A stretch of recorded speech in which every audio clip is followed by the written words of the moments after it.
हमारे प्रदेश सरकार के राज्य मंत्री श्री अनूप धानक जी, श्री DS ढेसी जी, विजेंद्र कुमार जी, मैडम अवनीत जी,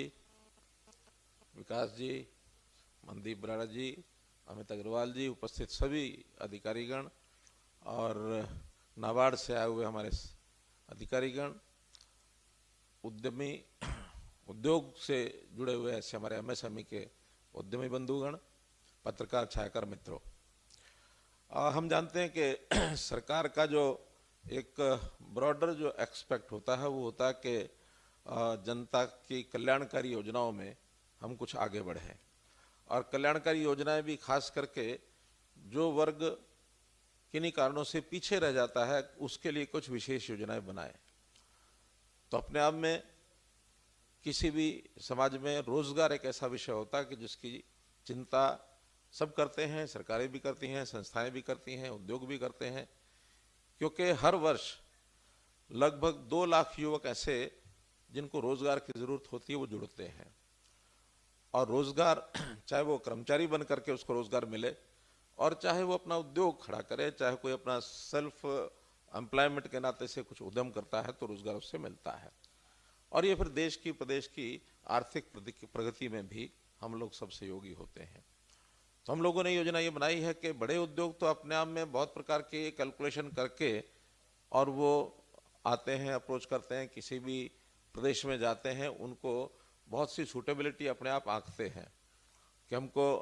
ज़मीन कहाँ सस्ती मिलेगी, हमको टैक्स का रिलैक्सेशन कहाँ मिलेगा, लैंड आउट की स्थिति कहाँ अच्छी होगी, पानी कहाँ अच्छा होगा और हमारा प्रोडक्ट कहाँ से, उसके टैरिफ के खर्चे, बाकी सब खर्चे, बहुत ब्रॉडर लेवल पर उन चीज़ों को वो सोचते हैं। लेकिन जो छोटा उद्योग है MSME लेवल का, उनका तो ये रहता है कि उसकी रॉ मटेरियल कहाँ से मिलेगा, उसकी कंजम्पशन कहाँ होगी और फिर रोजगार के नाते से अच्छा रोजगार स्किल्ड लेवल के जो हमारे कर्मी हैं वो हमको कहाँ से मिलेंगे। तो उस नाते से हमने देखा है कि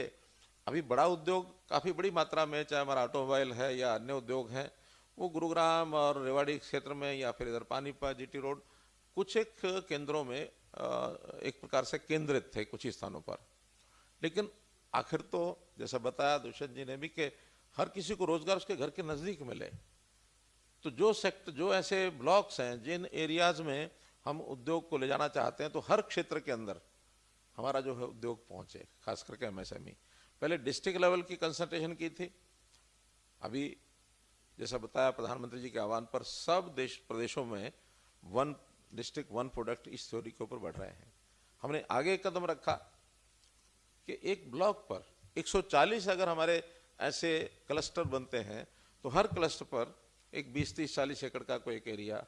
चाहे वो HIDC उसका मानो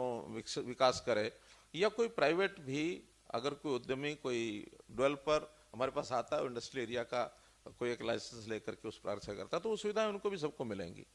तो उससे क्या होगा कि बहुत निकट, at the door step of the worker, उसको काम करने का अवसर मिलेगा, काम करेगा, घर चला जाएगा, उसको अलग से न तो आवास की ज़रूरत है, न उसको अलग से व्यवस्था करने की ज़रूरत है। तो इसलिए इस क्लस्टर्स का हमने एक कल्पना की है। लगभग ऐसा मैं मान के चलता हूँ कि ऐसे नए यूनिट्स अगले इस वर्ष में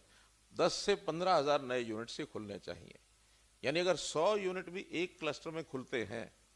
तो 140 में 14,000 बनते हैं। और बहुत बड़े उद्योग की बजाय जैसे माइक्रो और स्मॉल 2 करोड़, 3 करोड़, 4 करोड़ की इन्वेस्टमेंट अगर होती है तो मैं समझता हूँ कि 25-30 हज़ार करोड़ रुपए का इन्वेस्टमेंट इसमें होता है। तो इस योजना के माध्यम से एक बड़े वर्ग को, और वो भी हम चाहते हैं कि जो खास करके ऐसा वर्ग है जो निम्न आय वर्ग का है, क्योंकि सारे समाज को हम 3 भागों में अगर बांटते हैं तो निम्न वर्ग, आय वर्ग है, मध्यम आय वर्ग है और जो उच्च आय वर्ग है। उच्च आय वर्ग के लोग अपना बड़ा उद्योग, बड़े सब काम करते हैं, लेकिन निम्न आय वर्ग की आवश्यकता है आज उसकी आय को बढ़ाना। उसके लिए हम लगातार काम कर रहे हैं कि अंत्योदय परिवार उत्थान योजना, ये मैंने एक योजना बनाई है कि जिस परिवार की 1,80,000 रुपये से वार्षिक आय कम है, अर्थात 15,000 रुपये महीना भी जिस घर में नहीं पहुंचता है, उसको कठिनाई बहुत है परिवार के पालन पोषण को। उसके लिए हमने स्पेशल कैंप्स लगाए हैं और उन कैंप्स का लगातार अब क्रम जारी है। पहला एक राउंड हमारा दिसंबर में हुआ, दूसरा राउंड अभी मार्च में होगा और हम कोशिश करेंगे हर 2 महीने में एक राउंड, कोई 1,00,000-1.5 लाख परिवारों को बुलाना, उनकी इच्छा पूछना, क्या आप काम करना चाहते हैं, कोई उद्योग भी लगाना है तो उस उद्योग के लिए क्या उसकी आवश्यकता है, बैंक से लोन की आवश्यकता है, स्किलिंग की आवश्यकता है, या कौन से चीज़ में उसका अपना मानो कोई ना कोई संबंध होता है। क्योंकि हरियाणा में हम देखते हैं कि एग्रो बेस्ड इंडस्ट्री इसलिए कामयाब है कि हम एग्रीकल्चर स्टेट में हैं। एग्रीकल्चर स्टेट के नाते से प्रोडक्ट भी एग्रीकल्चर बहुत हमको मिलते हैं, यानी लकड़ी भी है या अनाज भी है या भूसा भी है या बाकी सारी चीज़ें भी हैं। तो एग्रो बेस्ड इंडस्ट्री या फिर मिल्क बेस्ड इंडस्ट्री, क्योंकि हमारा दूध भी अगर देखा जाए तो सारे देश भर में हरियाणा जो है, पंजाब हमसे ज़रूर थोड़ा आगे है, अदरवाइज हरियाणा जो है मिल्क प्रोड्यूसिंग एक स्टेट इस नाते से है। और जब हमने अब ये कैंप्स लगाए हैं तो उसमें सब जो युवक नए अपना काम करने के लिए आगे आने लगे तो आपको हैरानी होगी कि 35% युवक एक ही बात कि हमें पशुपालन के लिए लोन दिला दीजिए। अर्थात आज भी हरियाणा में दूध दही का खाना जहाँ है तो दूध के प्रति या दुधारू पशुओं का व्यवसाय करने के प्रति बहुत एक लगाव है, एक उनकी रुचि है, तो उस नाते से हम आगे बढ़ रहे हैं। तो ऐसे सारे रॉ मटेरियल हमें यहीं का मिले, ऐसे उद्योग, या फिर जिसकी कंजम्पशन यहाँ हो और दोनों चीज़ें यहाँ हो तो बहुत ही अच्छा। तो इस नाते से अपने प्रदेश को हर दृष्टि से हम आगे बढ़ाने के लिए MSME जो क्षेत्र है, जो वर्ग है, इसको हम आगे ले जाना चाहते हैं। और इसमें बहुत सी इंडस्ट्री डिपार्टमेंट की ओर से जो सुविधाएं सहूलतें हैं वो तो हम देने वाले हैं ही हैं, और उनको किसी प्रकार की कठिनाई ना आए। बल्कि हमने तो ये कहा कि लोन दे देने से मात्र उसको उसके हिस्से यानी हवाले छोड़ देना चाहिए, और छोड़ दें तो कई बार व्यक्ति सफलता से दूर हो जाता है। तो उन सब का एक क्लस्टर के अनुसार उसकी सबकी चिंता भी की जाए, व्यक्तिगत चिंता भी हम करेंगे कि आखिर व्यक्ति नया है, स्किलिंग लेके आया, ट्रेनिंग लेके आया, काम उसका सफल हो, तो हर प्रकार की गाइडेंस डिपार्टमेंट की ओर से दी जाए। हमने इसके लिए जो MSME डिपार्टमेंट अलग इसलिए बनाया है कि हम कृषि के साथ साथ, उद्योग के साथ साथ MSME में भी अपने प्रदेश की प्रगति आगे करें। अभी टोटल जो हमारी इकोनॉमी है उसमें 23% जो कंट्रीब्यूशन है वो MSME का है, क्योंकि टोटल मिला के उद्योग का तो शायद कितना है, 34-35% है, कितना है, तो उसमें मेजर जो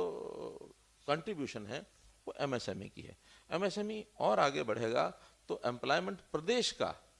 वो इसमें आगे बढ़ेगा। जैसे हमने एक कानून बनाया 75% जो है लोकल रेजिडेंट्स को मिलना चाहिए, तो इसमें बड़ा उद्योग तो सोच सकता है कि बहुत बड़ी संख्या में उसको लोग चाहिए और उसका अट्रैक्शन किसी का हरियाणा में है, किसी का दूसरे प्रदेश में है, जो पहले लोग लगे हुए हैं वो कहाँ के लगे हुए हैं, उनका एक उस टाइप का एक स्वभाव बन सकता है। लेकिन MSME मुझे इसलिए समस्या नहीं लगती कि MSME के अंदर उतने बड़े एम्प्लॉयमेंट एक ही यूनिट में नहीं लगने वाला, कहीं 10 लोग लगेंगे, कहीं 15 लगेंगे, कहीं 20 लगेंगे, 50 लगेंगे, हज़ारों की संख्या में नहीं लगने वाले। तो जो 10, 15, 20 लगेंगे वो स्वाभाविक है, स्थानीय तौर के ऊपर उनको सब मिलने वाले हैं, और जिस प्रकार की आवश्यकता होगी उस प्रकार की स्किलिंग भी वो हम करवाएंगे। वो आप लोगों के माध्यम से ही उसकी लिंक कराई जा सकती है कि जिसका उद्योग ऐसा है कि जो आगे 10 या 20 लोगों को ट्रेंड करके अपने उद्योग में या अपने उस जो उसका सेक्टर है उस सेक्टर में कहीं भी दूसरे उद्योग में लगा सकता है। तो ऐसे भी हम आपको एक ट्रेनिंग पार्टनर्स के रूप में भी उपयोग करेंगे, ऐसा मुझे लगता है कि उस नाते से हम सब लोग मिलकर आगे बढ़ेंगे। तो आपने आज इस सारे आयाम को समझ करके यहाँ पर आए हैं। निश्चित रूप से आपके मन में कुछ बातें ज़रूर होंगी, लेकिन आज का तो एक फॉर्मल कार्यक्रम है, इस फॉर्मल कार्यक्रम में तो नहीं, लेकिन बाद में आप अपनी ओर से कुछ सुझाव भेजने हैं, या जैसे हमारा नया बजट आ रहा है, बजट में और कोई नए आपके सुझाव आ सकते हैं कि हम इस MSME के सेक्टर को कैसे आगे बढ़ा सकते हैं, वो भी स्वागत योग्य रहेंगे। आपके सुझाव हम ज़रूर उसके अंदर उसमें शामिल करने की कोशिश करेंगे। बहुत बहुत धन्यवाद।